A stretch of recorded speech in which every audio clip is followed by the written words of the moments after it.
She's told she's complete, flawless, divine, radiant. But that's the trap, isn't it? Because to be perfect, she must never be wrong, never insecure, never human. You've probably seen it before. The woman who seems to float through life with quiet confidence. But behind that calm surface, there's pressure. Pressure to be the fantasy that men want, and the ideal that women fear not being. She's told she has everything, yet secretly feels incomplete, because perfection doesn't exist, only performance.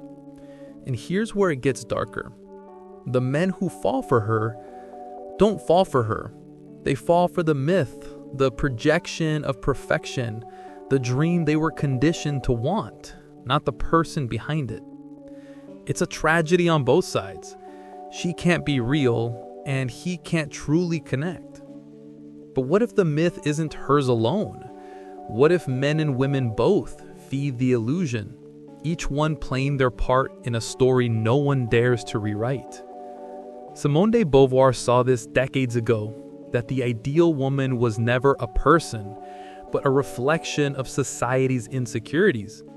And the moment you see that truth, you stop chasing illusions and start meeting reality as it is.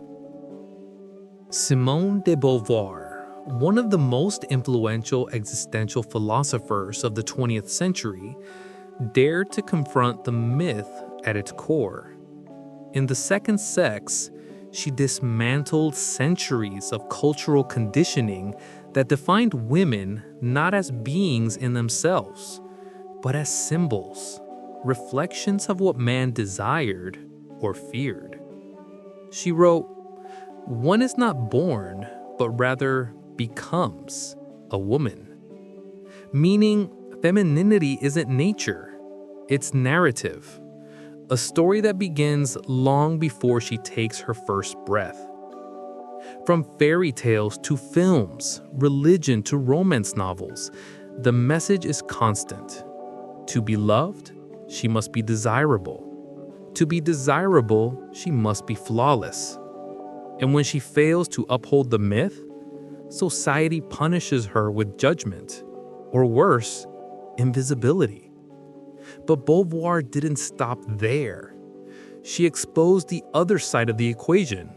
Men too are trapped by the myth, conditioned to seek an ideal woman as proof of their worth, to conquer her affection as a symbol of achievement. Both are imprisoned. One by the expectation to be perfect, the other by the compulsion to find perfection. Neither sees the other as they are, because they're blinded by roles. In this dynamic, love becomes performance, connection becomes validation, and authenticity becomes rebellion. Beauvoir's philosophy wasn't about resentment, it was about awakening. To see that the ideal woman doesn't exist, and that freedom begins where illusions die. When you let go of perfection, you open space for something more radical: truth. And in truth, love can finally breathe. Cultural myths don't just shape how we see women, they shape how we see ourselves. From birth, we're handed scripts, stories that tell us what love should feel like, what beauty should look like, and what roles we must play to be wanted. These scripts are invisible, yet everywhere. In the movies we idolize, the music we repeat, the social media filters that define what real means. The perfect woman is one of the most enduring myths of all time. She's graceful, but never fragile. Independent, but never intimidating. Empathetic, but never too emotional. She is balance without chaos, the impossible ideal. And the tragedy is that many women spend their lives trying to become her, while many men spend theirs trying to find her. It's not because they're shallow or foolish, it's because the myth promises safety. For women, it says, if you can be perfect, you will never be abandoned. For men, it says, if you can win her, you will finally be enough. It's the same illusion, mirrored on opposite sides of the same wound. Simone de Beauvoir saw that this myth wasn't created by individuals, but by systems, cultural, economic, religious. She revealed that woman was defined not as a subject, but as the other, meaning her identity was never her own. It existed in relation to something else, to men, to expectations, to ideals. In simpler terms, she wasn't seen as a being, but a symbol, a reflection of what society desired or feared. And what happens when a person becomes a symbol? They lose permission to be human. Every flaw becomes failure. Every emotion becomes weakness.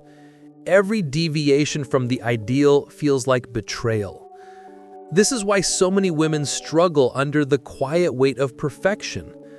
Because even in empowerment, the myth evolves. Today, she's not told to be obedient, but to be limitless. She must be confident, career-driven, nurturing, spiritual, sexy, self-aware, all at once. And if she falters, she's told it's her fault for not healing enough. The modern myth disguises itself as freedom, but it's just a prettier cage. And on the other side, the man is no freer. He too is conditioned to pursue the impossible. He's drawn to the woman who embodies what he's been taught to value: external grace, emotional control, effortless beauty. But beneath that attraction lies fear. Fear of rejection, fear of inadequacy, fear that if she sees him too clearly, she'll find he's not enough. So he keeps chasing the illusion, not because he's shallow, but because he's trying to escape himself. Beauvoir's genius was exposing that this dynamic isn't about individuals being toxic, it's about conditioning. Both man and woman become prisoners of the same story, trapped in roles that prevent real intimacy. Because when you're in love with an image, you can't truly see the person. And when you're trying to be an image, you can't truly be seen. It's a performance with no audience, a relationship with no reality. But the moment you begin to question the myth, everything shifts. You start noticing how many of your desires are inherited. You start realizing how many of your preferences are shaped by propaganda, disguised as romance. And you start to see that the spark you thought was chemistry was often anxiety, the thrill of chasing validation dressed up as passion. And slowly a quiet truth emerges. You don't actually want perfection. You want connection. You don't want a flawless goddess. You want someone who sees you and allows you to see her. And that requires imperfection. It requires vulnerability. It requires the death of the myth. The myth of the perfect woman is, at its core, the myth of control. It's the fantasy that love can be predictable, safe, and symmetrical. But real love is asymmetrical, messy, unpredictable, profoundly human. The myth promises comfort, but delivers emptiness. Because no matter how perfect the woman appears, the fantasy always collapses under the weight of reality. And when it does, both sides feel betrayed, not by each other, but by the lie they were taught to live by. That's the heart of Beauvoir's message. Freedom begins the moment you see the lie for what it is. When you stop demanding perfection and start embracing authenticity, love becomes possible again. Because real love doesn't complete you. It reveals you. It doesn't silence your chaos, it holds it. It doesn't fix your insecurities, it meets them. And it doesn't need you to be flawless, just honest. That's the liberation Beauvoir was pointing toward. When both people stop performing, they finally meet. And in that meeting, imperfect, raw, uncertain, they discover something far more powerful than perfection could ever offer. Truth. Maybe you've been here before. You meet a woman who seems extraordinary, elegant, confident, emotionally intelligent. Everything she says seems deliberate. Everything she does seems effortless. You think she's different.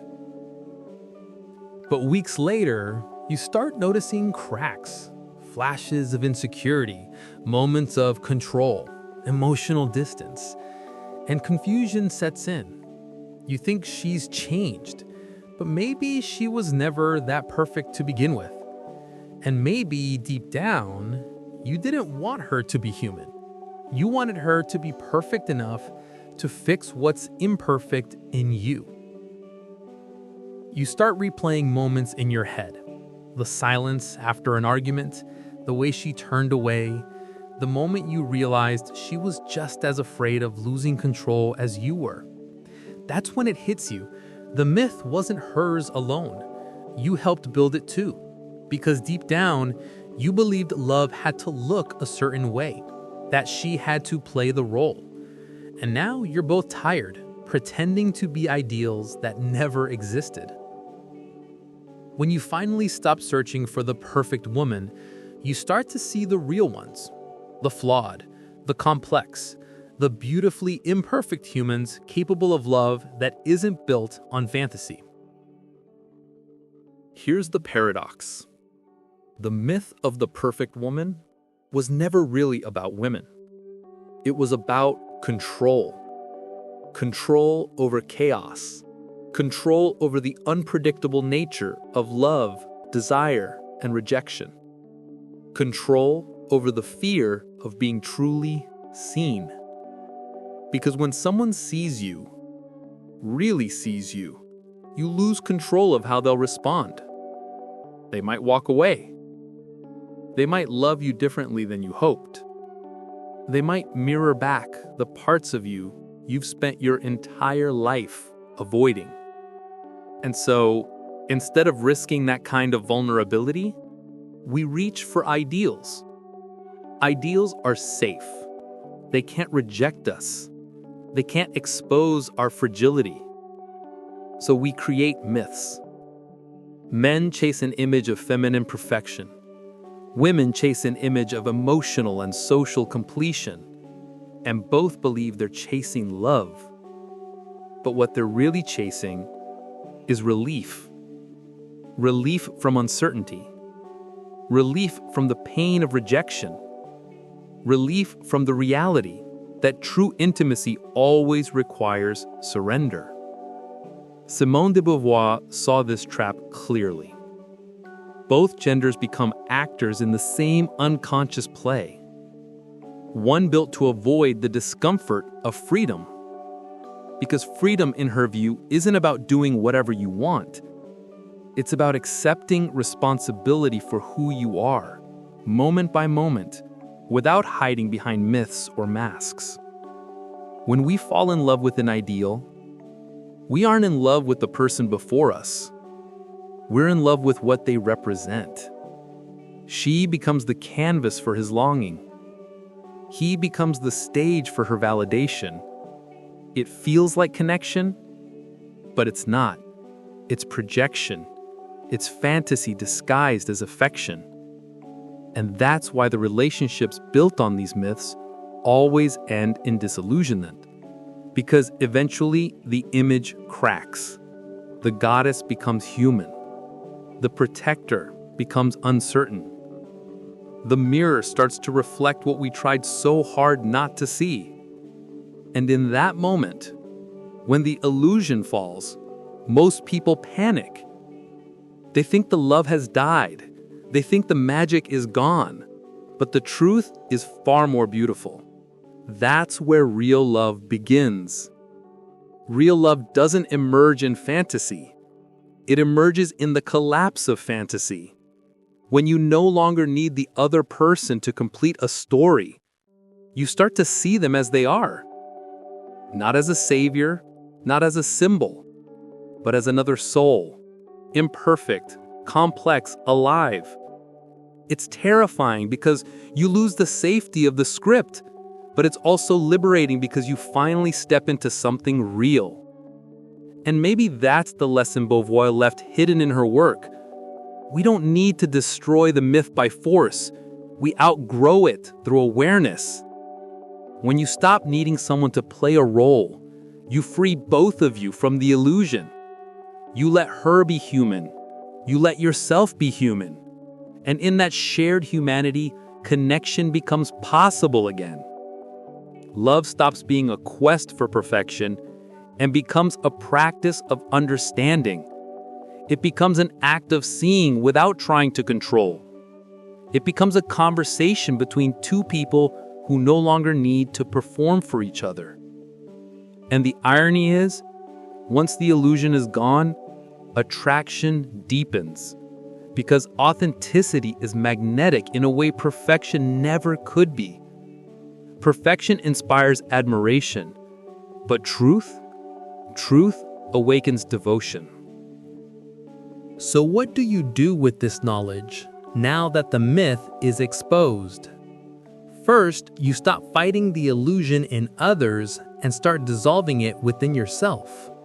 Because here's the truth. The myths that control you the most are not the ones you see, they're the ones you believe in without question. That's why awareness is the first act of rebellion.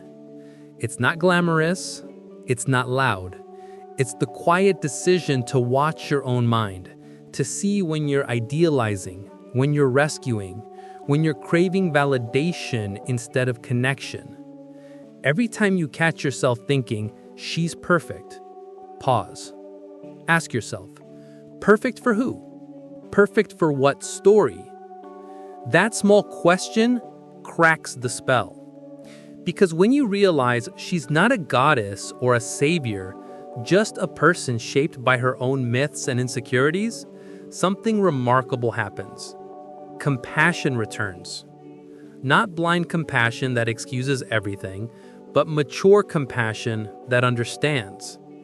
You see her projections for what they are, not as attacks, but as attempts to complete something unfinished within herself. And you, instead of reacting with bitterness or superiority, respond with clarity. You stay grounded. You stop trying to prove your worth to an illusion. You stop auditioning for roles you never agreed to play. That's where integrity is born. Integrity isn't about being flawless. It's about being aligned. It's when your values, your words, and your boundaries stop contradicting each other. Simone de Beauvoir believed that liberation begins in relationship, not as escape, but as transformation through awareness. When you can look at another person and say, "I will not project my myth onto you, and I will not let your myth define me," you step into the rarest form of power, emotional sovereignty. From there, everything changes. Conversations deepen.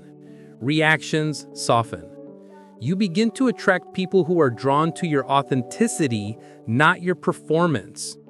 You stop chasing approval and start radiating calm self-trust.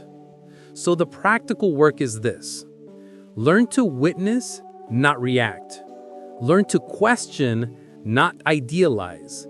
Learn to stay connected without losing yourself. Because every time you choose truth over fantasy, presence over projection, you're rewriting the myth not just for yourself, but for every relationship you touch. And maybe that's how the old story finally dies. Not with anger or accusation, but with awareness. You don't need to prove the myth wrong, you simply live beyond it. When you stop chasing the myth, something strange happens. The noise quiets, the tension dissolves, and what's left isn't loneliness, it's peace. You stop measuring your worth by how she sees you. You stop analyzing every text, every silence, every shift in tone, because deep down, you finally understand. Her perception isn't your responsibility. The moment you detach from her image of you, you reclaim something sacred, your center. You stop existing as a reflection in someone else's fantasy and start standing as a person with his own gravity. That's what Jung called individuation, the process of becoming whole, not by merging with another, but by integrating your own shadow. You no longer need to be the perfect man who fulfills her ideal. You become the real man who lives by truth, the one who can hold space for love without losing himself in it. People will notice. You'll speak less, but your words will carry more weight. You'll stop explaining your boundaries. They'll feel them. You'll stop seeking approval because your self-respect will radiate silently, like a calm fire that doesn't need to burn to be seen. And something beautiful happens when you embody that energy. The kind of women you attract begin to change. No longer the ones chasing fantasy, but those drawn to depth, authenticity, and stillness. They don't fall for the mask. They're drawn to the presence behind it. That's the quiet revolution of becoming conscious. When you stop living inside the myth, you invite others to step out of it too. You become a mirror, not one that reflects illusion, but one that reflects truth. So who do you become after seeing the myth? You become someone who no longer chases completion, because you found wholeness in awareness. Someone who can love deeply without surrendering identity. Someone who no longer reacts to projection, but understands it gently and lets it pass through. That's not detachment, that's mastery. That's what it means to love, not as a savior or a victim, but as a sovereign soul. And that's when you finally realize, the myth never needed to be destroyed. It just needed to be seen. If this message hit you, sit with it. Because we've all been guilty of worshiping the myth. We've all projected what we wanted to see instead of what was there. If you're ready to start seeing reality, not ideals, then this space is for you. Comment below, I see through the myth. Share this with someone still trapped in the illusion of perfection. And subscribe to Psyche Unmasked, where we uncover the truths that others are too afraid to say. The perfect woman doesn't exist, but the real one, the one with depth, chaos, softness, and truth, does. And that's who you'll find once you unmask the myth.